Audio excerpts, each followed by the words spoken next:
ஓம் சிவசக்தி. இன்றைக்கி ஆலய தரிசனத்தில் நம்ம எந்த கோவில் பார்க்க போகிறோன்னா ரத்னமங்கலத்தில் இருக்கிற ஸ்ரீ லக்ஷ்மி குபேரருங்க. எங்கே இருக்குன்னு கேட்குறீங்களா? அந்த கோவில் வண்டலூரில் இருந்து கண்டிகைக்கு முன் ஸ்டாப்ங்க ரத்தனமங்கலம்.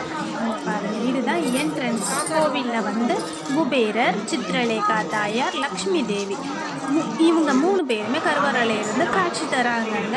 அவ்வளோ நன்மை வாய்ந்த சிறப்பான கோவிலுங்க. குட் வைப்ரேஷன் உள்ள கோவிலுங்க. இந்த கோவிலுக்கு நீங்கள் ஒரு முறையாச்சும் வந்து போங்கல, வாழ்க்கையில் நிச்சயமாக முன்னேற்றம் ஏற்படுங்க.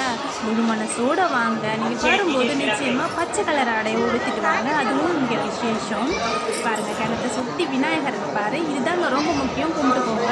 குபேரலிங்கம், அப்புறம் நவகிரகங்கள், இப்படி நிறைய சாமிங்க உள்ளே இருக்குது. நீங்கள் வந்து பாருங்கள். அப்புறம் குபேரருக்கு தனியாக ஒரு கார்னரில் தொட்டியில் தண்ணிலாம் விட்டு அதில் மீன்லாம் விட்டுருப்பாங்க. அதுவும் அதில் விசேஷம்.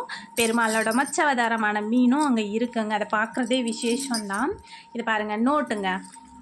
படிக்கிற குழந்தைங்கள நீங்கள் கூட்டிகிட்டு வந்தீங்கன்னா அவங்களே பச்சை கலர் கையில் கட்டி விட்டுட்டு ஒரு நோட்டும் ஒரு பேனாவும் கொடுப்பாங்கங்க. இதை நீங்கள் கேட்டு வாங்கிக்கோங்க கண்டிப்பாக.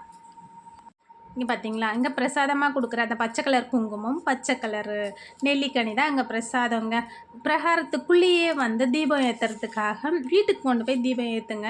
அது வந்து பச்சை கலர் ஆயிலும் அங்கே விற்கும். பச்சை கலர் விளக்கு, அகல் விளக்கு விசேஷங்க. அதை வாங்கிட்டு போய் உங்கள் வீட்டில் ஏற்றுனீங்கன்னா குபேரரோட கடாட்சம் கிடைக்குங்க. நல்லதே நடக்குங்க. நீங்கள் ஒரு முறையாச்சும் வந்து போங்க.